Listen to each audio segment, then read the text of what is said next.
Hi, this is Rick Adams from practicalcsm.com, and you are tuned in to the third and final part of my recent discussion with 3 post-sales professionals from Hubspot in Ireland on the topic of adjusting to remote working in the new normal. If you've not already watched or listened to parts 1 and 2, I strongly recommend you pause this part 3, and review parts 1 and 2 first, and then come back to this final part at the end afterwards. Okay.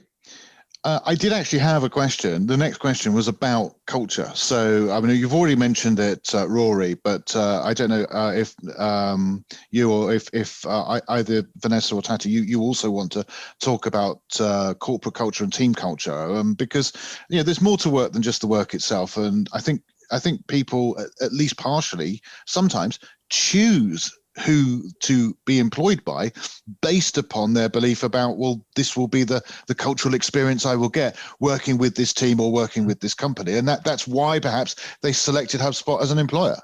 So culture is such an important aspect of most people's working lives, I guess is what I'm saying. And how can a positive and energetic and enjoyable yet productive corporate or team culture be created and or maintained with this remote working model is my question.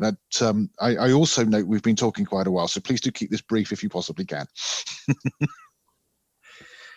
Yeah, you're right. I mean, HubSpot's that place, and to be sort of candid about it, people do choose it because of the free beer, the free food, the events, people hooking up after work and hanging around and playing PlayStation and what have you. That's part of our culture, and that's a real thing.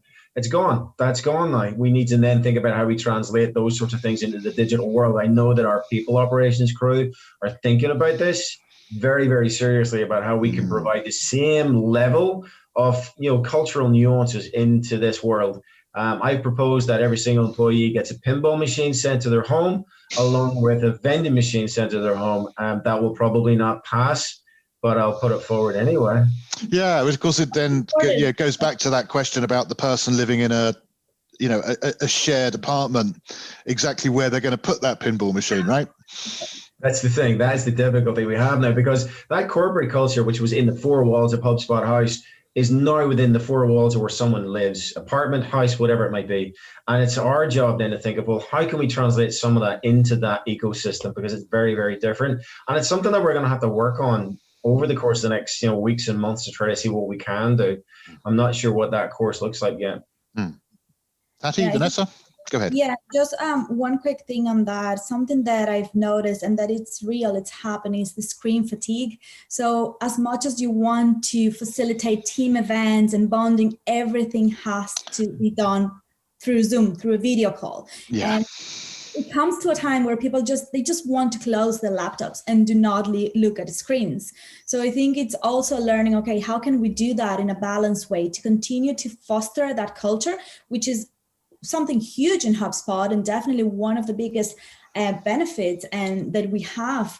So how can we do that in a way that we are just not stressing our team members more? I love that. That's a really good point, because I can imagine getting to that overload situation where maybe as an employee I'm thinking, oh my goodness, I've been requested to go onto Zoom virtual meetings all day, and now I've got to go on one that is technically is not a requirement. It's meant to be for me, for my benefit. But if I don't show up, I'm not supporting my team, and I've got to show up and smile and act like I want to be here. Yeah, exactly.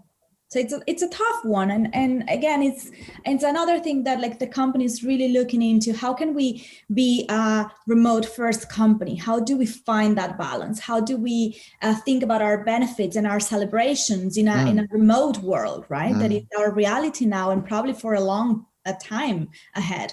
So I don't think we do have an answer for that yet. No, I don't think so. And I also think that it's, to an extent, is familiarity with the technology. And for many people, it's still newish. And if I think back to, I was born in 67, and obviously the telephone's been around for a very long time. But when I started work as late teens, actually not everyone was comfortable with talking on telephones. It may sound ridiculous now, but actually people shied away from telephones and didn't know. You could see they didn't know how to have a conversation on a telephone.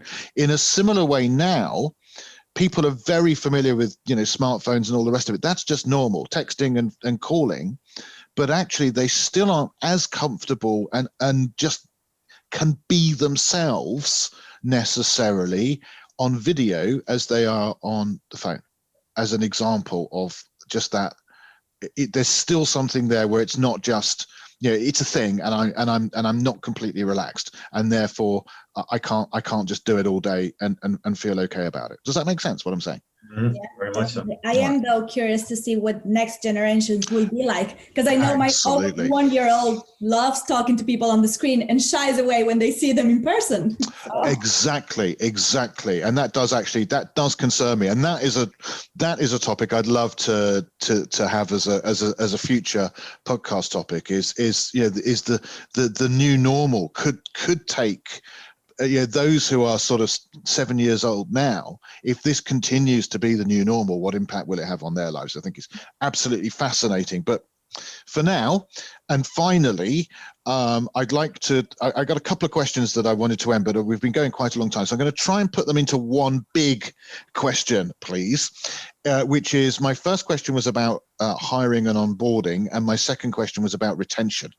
So let's see if we can cover all of that, sort of employing people and retaining them in one thing. So I think, again, it's different, right? I mean, the hiring process is different. The onboarding new team members needs to be different. And then the welcoming them into the team and getting them to feel comfortable with everybody and get them to know everybody and feel like a valid team member is different. And then also, retaining them and developing their skills is different, right? How do you do that? So any thoughts? I know it's a very wide-reaching question. Apologies for that, but just briefly, how do you feel that has been impacted, and what types of things are you doing to try and make that work well for you now? Yeah, I think recruiting has changed so much. You need to lead with empathy and be okay with, doggies and cats walking over the screens and everything happening maybe behind a candidate. Or just to be like, hey, this is your third interview in a row. Do you need a break? Do you need to get some more? So I think, we can all relate to it and need to bring this human element to it, even though we see someone on the screen. I think that can help a lot. When hiring or bringing somebody into your team, I was quite lucky. My 2 recent hires were actually internal transfers. So they have been at Hubspot before, and now they moved into my team. So to an extent, they already knew some of the people, which helped massively. But then one thing that I've noticed in the beginning, because of the Zoom fatigue, I was hesitant to schedule another meeting, where really I started to learn, sometimes another meeting is just exactly what we need. And to, bring maybe a smaller group into Zoom and to make an introduction and just to maybe expand the Zoom, so you can build that rapport with someone and say, how are you? How do you like working? Rather than just always going in the, activity kind of sphere and spirit. So they were probably the biggest learnings to date. That might change in 3 months' time, though. Who knows? I feel like none of this is set in stone, and we need to keep on being adaptable and transparent with people that we work with. Thank you, Tati. And Vanessa, Rory, what about the concept of ongoing staff development, the ability to retain them, keep them interested, but also perhaps to develop their skills and push them and train them further and get them moving forwards? How about that in this new environment? Any thoughts on that, either of you? Yeah, I mean, I think for me, it's communication, bottom line, and it's getting 2 or 3 steps ahead of that individual, so you're not playing catch up to them. I have had a number of new hires on my team the last 6 months that are completely remote. I've never seen them, never met them in real life. They've never met their team, which is unfortunate. But the over communication is super important, that they always feel that they are connected, that we are here, albeit we don't have that learning by osmosis anymore. But for me as their manager, certainly from a personal development perspective, I need to be even more 3 or 4 steps ahead of these individuals. I need to be very aware of, does this person look like they're being bored with the job? When do I need to push them in a certain direction? And I need to be much more attuned to that, because I can't feel it on the floor. I can't walk past them and hear something or overhear something or pick it up by osmosis. I have to ask that question now. But what makes that much easier, Rick, is right at the get-go and say, look, we're in this. This is what it is. And I think these are some ways that we can work together. And just openness and transparency is the watchword. Makes sense to me. All right, look, we've had an excellent and far-ranging discussion about adjusting to the new normal of remote working. And to finish off, I'd like, if I may, to end with a question to each one of you. We'll start with Tati, then Vanessa, and then finally Rory, just like we started with at the beginning. So my question is this.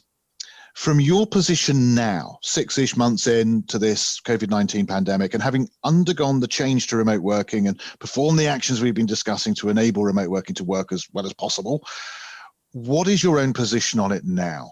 How much has your life changed? How comfortable are you now in the new reality of remote working that you've had to adapt to? And how do you see the future of remote working working out as we move forwards? So let's start with your thoughts first, please, Tati, and then perhaps Vanessa, you could pick up, and then Rory, if you finish off. Yeah, I have to say, despite all the struggle that we discussed, I love it. Okay, good. And, I really like it. Maybe because I'm a manager, I still get to talk to everybody in my team, so I don't have to miss them, right? I still get to do that. And then in addition, we moved to Malahide in the midst of it all, so I can go for a quick sea swim at lunchtime if I really need to freshen up. So very thankful for being able to adjust and pivot to this new world. And to me, I actually feel there are more positives right now to it than negatives for me personally. Yeah, I guess from my perspective, something that I definitely love is not having the commute. I think my mornings are way more relaxed now that I don't have to try and rush to get kids ready out the door and not miss the train. I think that makes a huge difference on my personal life. On the other hand, I do miss the social interactions. I really do. I think I would love to be able to sit with my team or my colleagues and have lunch with them and just like chat informally about nothing related to work and get to know them better as a person. So I think we are, I have adjusted. I think I really like and I see the benefits and the wins on working from home. I do love the idea to maybe in a future world being able to see the team every so often, maybe not on a daily basis, but every so often. So I think that would be an interesting thing to see if it can happen. Hopefully it will be able to happen at some point. But so far, I think it has more positives in my personal life. I can break my life down into 3 epochs the last 6 to 7 months, from this is a novelty, giggle, we'd be back in the office, to this is really annoying. I'm not digging this at all. I miss the office, to this is really cool. I like it. So I would echo what Tati had said. I'm really enjoying this because of the time that I found at the start of the day, at the middle, and the end of the day. And it just, the strip out of the commute makes such a difference as well. And I think the over communication by our company is say, look, we're remote first and office second. So find your feet, find the opportunities that exist. Tati talked about sea swimming. I have so many people on my team that have found things to do in their working day that they would never have been able to do before, in the evening and before work starts, because they don't have these commutes. So I think the watchword in this one, going from quirky novelty to really a pain in the bum, to a point where this is the new normal. People are now finding opportunities. People are finding the fun in this, the empowerment in it, more leisure time in this thing. And I do think that this is the future. I don't think we're en masse going back to an office. It still does not alleviate the sort of want to be with a team, as Vanessa had said, and to sit with them and to feel what they're feeling and to share the same oxygen. Personally, I'm happy out. Okay, well, that's a great way, I think, to end our conversation. I've enjoyed it very much, and it's been very interesting both to learn about how HubSpot has reacted as a company to this crisis in terms of supporting its employees to enable remote working, and also what you as individuals have been through and have done for yourselves and for your teams to contribute to making things work in the new normal. And I think we're all agreed that it really does take goodwill on all sides. I really appreciate you taking the time to talk to me so openly and honestly about it. And on behalf of both our audience and me, I'd like to say, Tati, Vanessa, Rory, it's been a great pleasure having you here on the podcast today. Thank you very much indeed for your time. Thanks, Rick. Thank you. Okay, to remind you, I have been talking to 3 post-sales professionals, all of whom are employed by HubSpot and based in Dublin, Ireland, namely Tatiana Stolzenberg, Partner Customer Success Leader for EMEA, Vanessa Vignolo, Customer Support Manager, and Rory Kelly, Manager, Customer Onboarding. If you've enjoyed this podcast, then why not pop to our website at practicalcsm.com and hit the subscribe button so that you can remain apprised of all the latest articles, videos, and podcasts we've been producing. And also, please do browse our store, take a look at the various customer success, training, and certification products and services we have available.